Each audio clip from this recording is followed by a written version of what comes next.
There are lots of remarkable gadgets in From Russia with Love and Goldfinger. But can you believe it? We're going to make that call right now. Join us as we take apart all these cool gadgets right now. Hi, this is Dan Silvestri. And Tom Pizzato. And Vicky Hodges. From SpyMovieNavigator.com on our podcast show, Cracking the Code of Spy Movies. Tell your friends about us. You know, I've been looking over all this stuff we're going to go over today, and it's cool. But there's nothing in there about coffee. No coffee references at all. Wait, we're doing a thing on spy stuff. Lately, there's been coffee in all of them. Yeah, but spies love coffee. You know that. Bond likes his very black. Well, we know a great coffee you coffee lovers and spy movie fans can order. The name? Can it get any better than this? Spy Coffees. Oh, yeah. I'm drinking some of their double agent medium roast right now, and it's fabulous. And because you're hearing it here, when you order, you'll get 20% off your entire order. Yeah, that's pretty good. How? Oh, you ask. Head to spycoffees.com, then use our special code SPYNAV at checkout, and you'll get 20% off your whole order. SPYNAV, SPYNAV. Drink up. It's good. All right. Okay, let's start by looking at the gadgets from In Russia with Love. As we do this, we'll render a verdict as to the plausibility of each gadget. Simply, can you believe it? The first gadget of sorts we see is in the pre-title sequence when it appears as though Bond has been strangled to death by a garrote-equipped watch. Both the garrote watch and the mask that the victim is wearing to make him look like Bond are gadgets. Wait, Dan, what's a garrote? A garrote is a little wire, basically, that you strangle people with. So it's okay. Kind of a nice little tool. Whoom! Kind of wrap it around their neck and pull it. Very effective. So nice. We see a lot of masks, of course, used in Mission Impossible, the old TV show, and the movies now. But the mask as a gadget goes back before From Russia with Love. Red Grant uses the garrote watch again aboard the Orient Express against the real Bond. Yes, and it's ironic that Bond should turn the tables and use the garrote to kill Grant within one of the best fight scenes within the franchise. It is also worth noting that the watch is seen briefly on Her Majesty's Secret Service when Bond is looking through his desk, reminiscing about the past. That's true. And the garrote has been regularly used by the military since World War II. So this is a real device out there. So certainly a variant of it in a watch that you could pull out and strangle somebody with. That's easy to conceive in 1963. I would say. I think we believe it. Yeah. Yeah, me too. I believe it. That's not a problem. Good tool. Both the mask and the garrote are good gadgets. So Bond gets paged when picnicking with Sylvia Trench. He has a one-way beeper, so Bond must use his Bentley car phone to call M. The first telephone pager was patented in 1949 by Al Gross, but the first consumer-orientated pager was not approved by the CSDS until 1958. By 1994, 61 million pagers were in use. Although today they are not as widespread, pagers are still made. The delivery of messages is instant and can be to multiple people at the same time. So they are around, but Bond has one in 1963. Yeah, which is pretty cool. Of course, text messaging can be sent now to multiple people at the same time, and it's pretty instant as well. But can we believe this in 1963? We can believe it. I believe it. I think so, too. Well, what about that phone that Bond had in the car in that scene?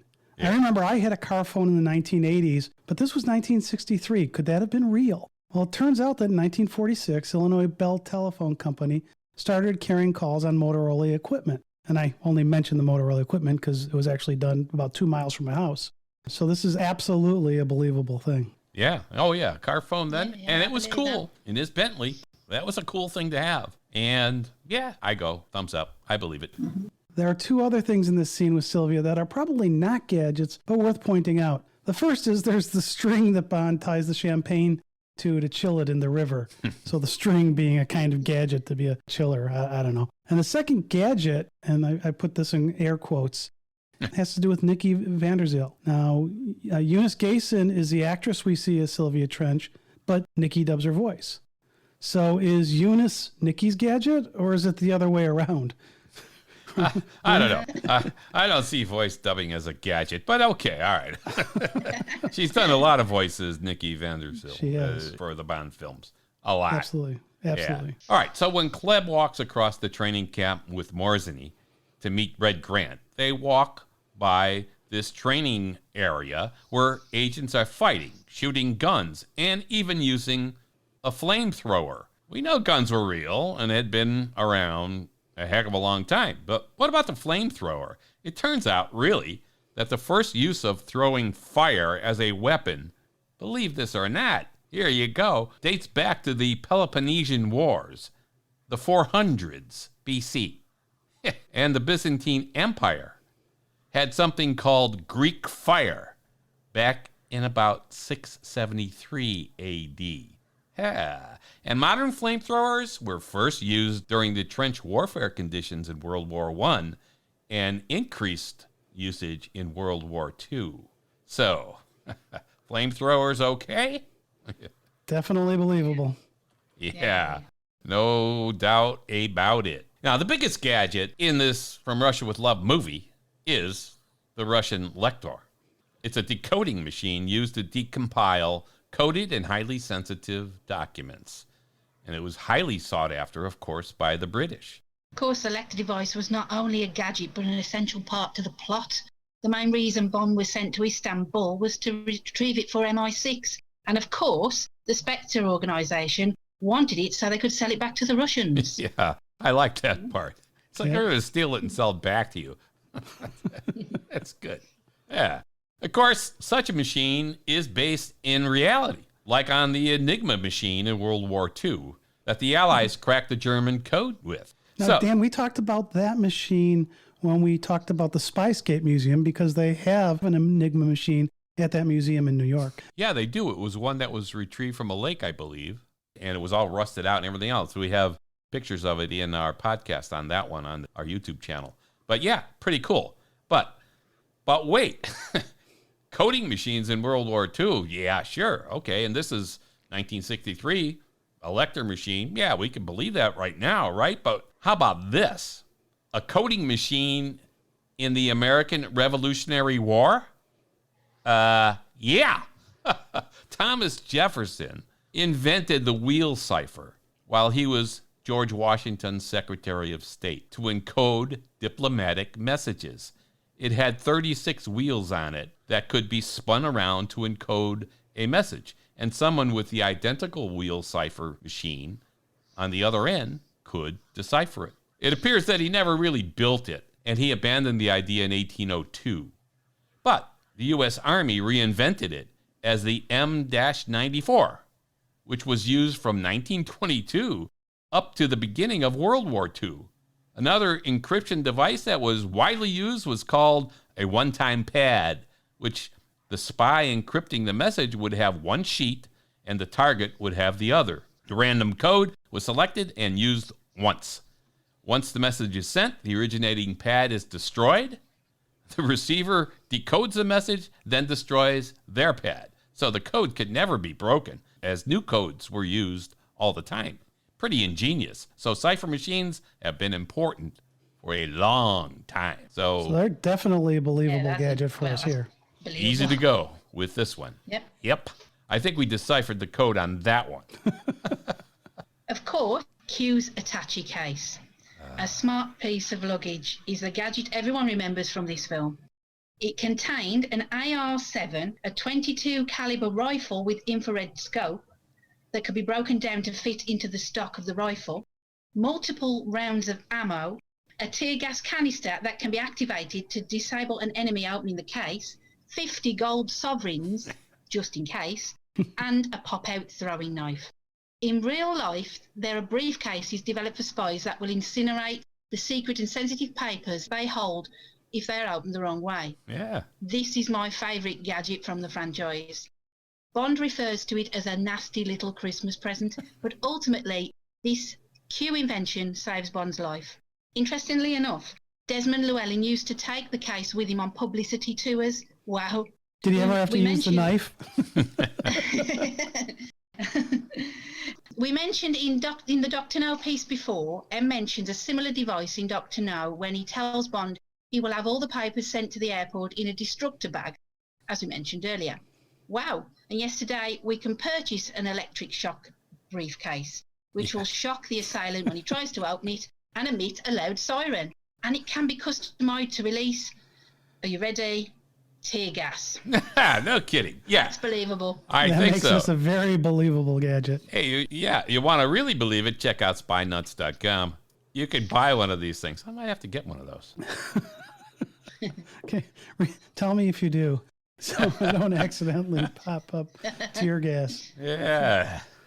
All right, so there's another gadget that they use in From Russia with Love, and it's the periscope underneath the offices of the Russian consulate. So when they go into the cistern area in Istanbul. And it's a gadget of sorts because it's not used like you would normally use it, which would be to spot ships on the surface from a submarine, but really to spy on foreign agents in their embassy. It's easy to believe it could be used for that. It's hard to believe, though, that the Russian embassy never picked up on the fact that it was there and used twice a day. What I love about the fact that Kerim Bey had the whole Russian consulate closed to install it, and then claimed that it was the shaking of the foundations was the traffic build-up. He was such a character. He always had a story to tell. Great character. Yes, he was. So yeah, definitely believable. Yeah. Definitely a believable gadget. Yeah, and I love that whole scene, the waterway in the cistern there, and Karen Bay was a great character. Terrific. Now, what about Tanya's little compact case? Of course, it's not much of a gadget, but it was used for a dead drop, and with the map of the Russian consulate in it, where it shows where the lector is located. Okay, it's a low-tech device, but spies used similar devices, and still do, to make dead drops of information that other spies would go retrieve. One such item was a hollowed-out spike, that the spy would use this to insert the information into the spike, nail it into the ground, basically, put the screw top on it, and another spy, knowing that it was going to be in this area, would go and retrieve it. This kind of stuff happens all the time. Yeah, and we saw another use of the dead drop in the movie Breach with Chris Cooper, where he was portraying Robert Hansen, who was an actual CIA double agent. And he used the dead drop all the time to get information to his Russian counterparts. Yeah. So there you go. Yeah, okay. Tanya's compact case. Yeah, it's a simple gadget, but effective. There you go. Definitely believable. Yeah. The poison tip blade on the shoe first killed Kronstein when Morzeny popped the blade in the shoe and kicks him, killing him in 12 seconds. Not good enough for Blofeld, though. And then later used by Rosa Klebb trying to kill Bond in the Venice hotel room. Poison-tipped items were used, and the US pilot Francis Gary Powers, who was shot down over the Soviet Union in 1960, had items with him that were confiscated by the Soviets, including a flashlight, a pistol with a silencer, and a poison-tipped pin. Yeah. Yep. Even umbrellas which shot a poison pellet have been used to kill enemy agents. Right. Vice. In the 2002 film Die Another Day, the shoe can be seen in a scene which showcased many of the classic gadgets from the past. Yeah, that was in a scene where Bond says to Q, so this is where they keep the old relics. And then he smelled the shoe. I mean, I know, Vicky, you give Die Another Day a little more credit than I do, but it seems like that really turned me off. Yeah, I thought the line was good because I think he was kind of ribbing Q, as he was an old relic as well. But smelling the shoe is a little much. Now, Vicky mentioned Gary Powers, and of course, the movie The Bridge of Spies is about the trade for Gary Powers with the main character Rudolph Abel. Yeah. So the poison-tipped knife in the shoe definitely sounds like a believable gadget. Thumbs up from me on that one. Yes, me too. I believe it. Then we have the camera disguising as a tape recorder. Now, Bond uses this when he gets the specs on the Lecter from Tatiana on board that ferry boat in Istanbul. Mm-hmm. It's easily believable that they would retrofit a camera like that. But actually, if we think about it, today's video recorder is a modern day version of that. Yeah. Where it's recording the audio and the video. Well, before digital recorders, yeah. Before the digital recorders. So definitely Yeah, we got to believe that. We've got to believe this is a believable gadget. Yeah, easy to do, and it was a beautiful scene on the Bosphorus Straits there in Istanbul. That was pretty cool. Pretty cool. Bond also had a bug detector that he used to scan his room at the Crystal Palace Hotel in Istanbul. So, sure, you're going to look for bugs in your room. You're a spy, for crying out loud. But Bond has an electronic bug detector as well. So he was looking around, but he has this thing, electronic one. Nice, cool. Yeah, if I remember, he requests a room change, stating the bed is too small. Yeah.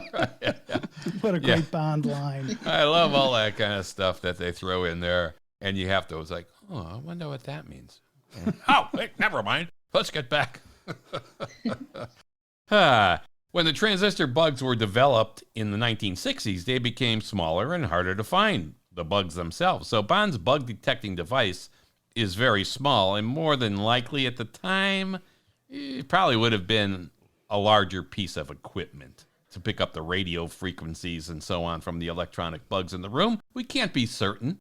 So the concept of it, yeah. Definitely believable. Yeah. The size of it, maybe not. Now, can you call a two-way mirror like the one they had in Bond's honeymoon suite a gadget? I mean, maybe. I mean, they were filming Bond and Tatiana making love. Yeah. Yeah, I think we can. Spectre planned to use the video against Bond by leaking it to the press. I think we can say that this was an early form of sex tape which Bond was going to be exploited for. Yeah, and hey, a mirror is a mirror. A two-way mirror is a gadget. Yeah. That's what All right, I think. so it's a believable gadget. I go, yeah. Okay, so possibly the most tenuous gadget in From Russia with Love is the trapdoor billboard, featured in a scene between Ali Kerim-Bey and Bond. If we remember, Kerim-Bey is waiting for Krelenku's attempt to escape. He knows that the trapdoor is hidden in an advertising billboard and is waiting to shoot Krelenku dead. It's a great film noir scene and one of my favourites. What do we think about that one? Hey, I think a trapdoor is a gadget. Yeah, it's an escape gadget. Yeah, I think so. I think it's good.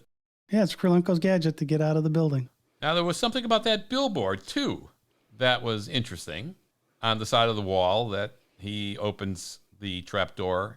You mean the Call Me Buona billboard? Yeah.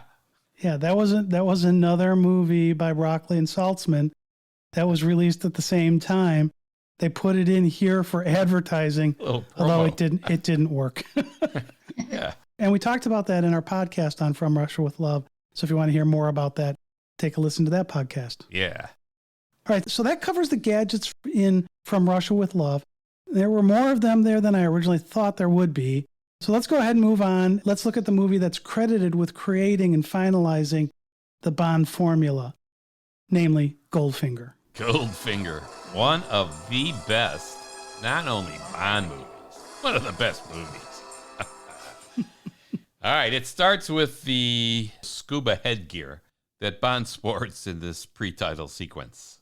And it's a gadget of sorts. When Bond is submerged in his scuba gear, his head, just above the water, has a seagull on it attached to his gear to make it look as though it's just swimming innocently on the water.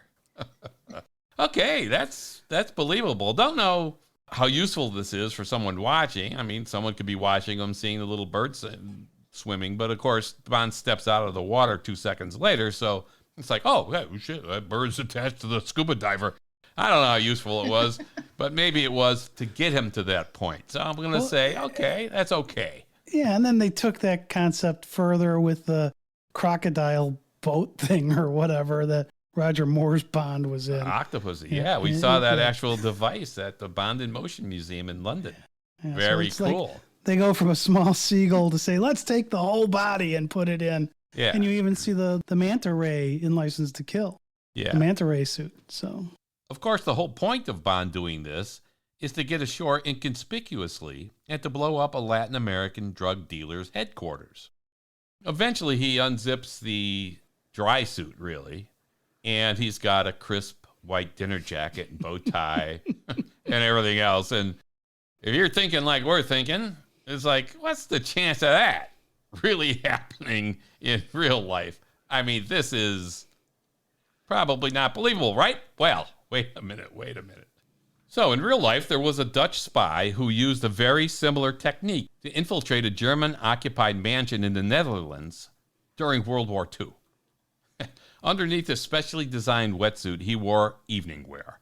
And his evening wear would make him look like he fit in, he belonged. And he could slip past the German guards into this party. He was supposed to extract 2 comrades and escape. Now, they brought in a screenwriter to spiff up the Goldfinger script, this guy, Paul Dane. And turns out that Paul Dane knew about this World War II incident. And originally, this wasn't in the script. Coincidence? I don't think so. Yeah, now we do talk about this in more detail in our podcast about the real world events, part 1. Yeah, so check that. So if you want to hear more about that, listen to part 1 of the real world podcast that we did. It was one of our early on ones. Goldfinger started the tradition of having an action pre-title sequence that did not link to the plot.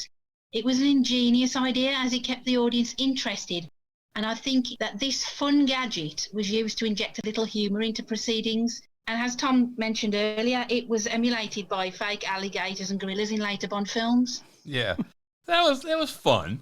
And I like the whole concept of the pre-title sequence, not connected directly with the rest of the movie, although he's in Miami Beach vacationing from this mission he just completed, which is the only thin connection. But yeah, very thin connection. But it's cool.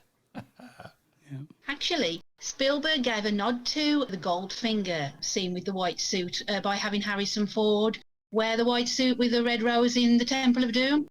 Oh, yeah. That's nice. That's true. Bit of a nod. All right, the next thing we want to talk about is the laser. Light amplification through stimulated emission of radiation, in case you ever wondered what laser stood for. I think this was one of the best gadgets in any spy movie because it was really only invented in 1960. And Eon's production team changed what was supposed to be a table saw, because it was a table saw in the novel. They made it a laser in Goldfinger in 1964. So this was a high-tech toy. Most people hadn't seen it. They may have heard about it, but it was really based on real technology. Possibly the most famous scene within the franchise and the most quoted, I'd say.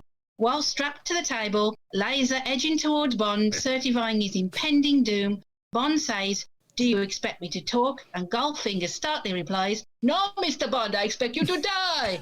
Just classic. It is Absolutely classic. One of the best lines ever and one of the best scenes ever in one of the Bond films. And one of the best gadgets ever, and in my opinion, very believable. Yeah, Ian's always done a good job absolutely. at integrating current technologies or even marginal current technologies into the films, which is great. Taking real world stuff and bringing them into the movies. Nice. All right. So let's talk about tracking technologies. While there were some tracking technologies in 1964, like NASA being able to track space flights and capsule locations and so on from the U.S., the concept of portable tracking devices was pretty new. A GPS-type tracking device was really 1978-ish and was not really widespread until the 1990s because of the lack of satellites, mostly. And this was mostly developed for the military. So in 1996, the U.S. president at the time, Bill Clinton, created a new policy indicating that this technology could be useful to the public.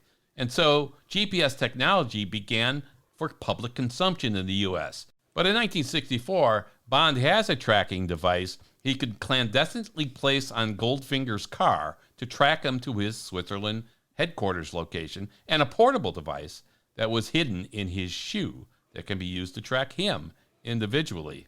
In real life, during the Cold War, the Soviet KGB had a shoe device that fit into the heel of the shoe and was a transmitter with a microphone so they can listen in on private conversations of their target wherever they planted the device. Pretty cool. So you're talking about the fact that during the Cold War, there was this kind of a listening device there, but then you're talking about the fact that the satellites weren't there. So how believable then do you think it is really that the gadget that we're talking about here, the GPS tracker, or they didn't call it GPS at the time because it didn't exist, but the tracking device that he had would have been a believable device then? It's hard to say, really. I can't make a judgment on that for sure because it was really well done in the film. In the movie, when you see the tracking device in the car, in the DB5, it actually has the actual geographic locations, like in Switzerland and so on, tracking Goldfinger's car. So they actually went to the extra step to do that. How real is it? With few satellites then? I mean, the first satellite was launched in 1957 by the Soviet Union. It would be hard to believe. Okay, the Aston Martin DB5. That's a beaut. Complete with bulletproof windscreen, tracking device display, oil click shooters, smoke screen defense, machine guns in front directionals, ejector seat, and rotating license plates, tyre slashing mechanisms that protracted from the rear wheels or axles. This became the car we associate with the on-screen Bond 007. And it's cool, and it's my favourite. And you can purchase an Aston Martin DB5 keychain, which is very cool, from 007.com, the official James Bond site. I've got one. So believable. I'm definitely a fan of the vehicle. It's great to see it make a return back in GoldenEye in 95, and then used in the Brosnan and Craig films since. And its newest appearance, of course, will be in the forthcoming film, No Time to Die, All Guns A-Blazing. Yeah. Yeah, so you say it's believable, and I mean, the car is obviously a real car, but the modifications they make to them, I don't know how you would actually physically put all of that stuff into a car. Where do you store the oil for the oil slick? Where do you store the water for when he shoots the water out in Thunderball? In Thunderball. Yeah. Some of it belies plausibility. Some of it seems like, yeah, okay, you could probably do that. I just don't know where you physically would have all of that stuff stored if it was real working stuff. I think you would store it in your willing suspension of disbelief. So pseudo-believable. Is it more believable than the invisible car in Die Another Day? No, yeah, more believable than that. That's the worst gadget ever. Yeah. But these gadgets were good to see in a movie. The thing that got me, about the DB5, and I'll go along with all the gadgets. I think it's fine, but they have bulletproof glass, like as you mentioned, Vicky, and so on, right? But he's got the metal plate that rises up the back so that they couldn't shoot through the rear window. Why didn't they make the rear window bulletproof as well? Well, I believe they told him that it was bulletproof glass all around. And I'm wondering, is it something to do with the angle of the glass, that it just wasn't as bulletproof, so they put the extra protection of the metal? I don't know. You'd think with an angle, the bullets would bounce off. Yeah, but the back window on that car is not as slanted as the front window.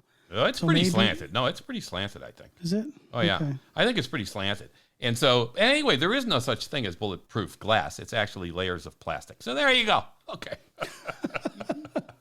All right. So now let's move to one of the best set pieces of the many brilliant set pieces that we see in Bond movies.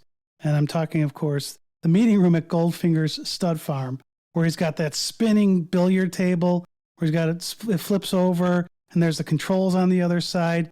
There's this large map projected on the wall of Fort Knox, and there's that 3D model that rises up of Fort Knox. I mean, that whole scene was just so cool. There are automatic shutters on the windows, which we have today, and of course the gas canisters, which poison all of the gangsters in the room. What a brilliant room. Yeah. I love this room. It appears very masculine on the outset, but it's like a man cave. And as Goldfinger uncovers the numerous gadgets within it, we see that it's something far more dangerous. It's brilliant. Yeah. It's a terrific set. It's hard to beat in the films that come, although one might argue the volcano and You Only Live Twice tops it maybe. Yes. I'm not sure. But insofar as it being a gadget by containing all of these other gadgets within it, I think for me, it's believable. Yeah. Oh, I love it. I think it's great, and a great Ken Adam set. I'm thumbs up on this one. I like it. I love it. Yeah, definitely from me. Orc Enterprises also has a pretty good perimeter protection. When Tilly Masterson trips a wire, the section she is in is displayed on screens that Goldfinger's henchmen are monitoring. Pretty high tech for the times. Today, we have invisible fences that keep our dogs in our yards and stuff. So that's pretty good technology at the time, but I go along with that one. Easy. Yeah, to me it was totally believable because it was wired. It wasn't like it was through the air. There were wires and she hit a wire and that wire sensor went off. Yeah, it required you to trip the wire. If you miss the wire, step over the wire, do anything else but hit the wire, then not a pretty good perimeter protection device. But there you go. And of course, she trips the wire. Yeah. The concept of a dirty nuclear device stroke bomb was also pretty new to the average person. And in the movie Goldfinger plans to radiate the gold in Fort Knox, so it would be useless for the next 58 years to be exact. In the book, he was going to remove it all from Fort Knox. So again, Eon Productions team were clever in using this in the film. It's a great touch that the expert bomb diffuser disables the bomb with 007 seconds left. I like that sort of thing. Yeah, but now, you know me, I've got to do some research. Right, so they say that if they detonate this bomb, the gold's going to be radiated for 58 years. Now, I've listened and found some differing approaches to the reality of that, and none of it's good. But on the website mi6-hq.com, they say the radioactive form of gold is very unstable and it would turn to liquid mercury within days. So instead of making the gold reserve untouchable, he would completely destroy it. Now, if that actually isn't reality, because again, that's just the one website I saw that on, the Foundation for Economic Education, Lawrence White tells us that Goldfinger failed to consider the stock and flow dynamics within the gold system. His plan was designed to increase the price of the supply of gold. However, mine owners, investors, and owners of jewelry would also face that same price increase. And so at a higher price of gold, harder to reach mines suddenly become worth the expense. Grandma's necklace doesn't feel so sentimental anymore. So it's possible that the price increase would not be to Goldfinger's benefit as much. Now, if we then look at madsci.org, gold only has one stable isotope, and it has a half-life of 186 days. And it's impossible to produce this isotype by neutron irradiation. So any radioactive gold would lose its induced radioactivity within a month or so. So not to throw cold water on Goldfinger's plans here, the concept of having a dirty radiation bomb makes sense, but the fact that it would make the gold unusable for 58 years, I don't think is very believable. Yikes. I don't know if anyone understood what Tom just said. Write us. It wouldn't have worked the way Goldfinger thought. Let's just put it that way. Okay. I can understand that part. All right. So, Dan, why don't you tell us about the gadget that Oddjob has? All right. Oddjob's hat, of course. I mean, this is a gadget everyone knows. He killed Tilly Masterson with it in the film. He severed a statue's head with it. And eventually, this kills him as he gets electrocuted at Fort Knox when it gets lodged between the two metal bars and Bond slides on the floor with the electrical wires and zoom! Oddjob gets killed, electrocuted, dead, bam, out. I think actually Harold Sakata got injured when they were filming that scene. I believe he burned his hands when he did that. Yeah, something happened. Well, that's a pretty cool little gadget. So Oddjob's main weapon, his steel-rimmed hat, is also his doom. But it's a gadget every Bond fan knows. Yeah, it's a great gadget that fits in with Goldfinger's megalomaniac plot so well. Yeah, it's perfect for that. And one of his screen-used hats sold at a Christie's auction in 1998 for about $120,000 US. There are reports that that was the only hat used as well, but we're not certain about that. The original hatter who made the hats was James Locke and Company on St. James Street in London, a firm that was started in 1676. This was a classic gadget and with universal awareness. And one that I believe is totally believable. Oh, yeah. I mean, come on, we got Frisbees you can throw accurately. So you could, yeah, it's good. I like it. This is the first film to introduce Q's laboratory, in which we see an array of gadgets not used in Bond missions. Over time, these scenes and gadgets get wackier, particularly through the Moore era. In this film, we see a tear gas parking meter, a thermoflask grenade, and a bulletproof vest. Now, we know that bulletproof vests have a purpose today. In the 1500s, Italian royalty had bulletproof vests made out of layers of metal. This was then softened in the 1800s by the Japanese using silk as the inner layers, but this proved too expensive. And we know, of course, that during World War II, flak jackets were used. Though bulky and ineffective from most gunfire, they provided some security for the soldiers mentally. Of course, current bulletproof vests weigh 5.5 pounds and can protect the wearer against most handgun fire. So yes, we know that this one is believable. Oh, yeah. No problem. Yeah, absolutely. So that wraps up our look at the gadgets of the James Bond movies from Russia with Love and Goldfinger. We saw that most of the gadgets have plausibility. However, a few were just not so believable. The movie magic brought to us by the James Bond team. This has been Vicky Hodges And Dan Silvestri. And Tom Pizzato. of SpyMovieNavigator.com. Please tell your friends about our show and most importantly, subscribe to our Cracking the Code of Spy Movies through your favourite podcast app. We appreciate it. Tell us what country you're listening from via Twitter at Spy Navigator.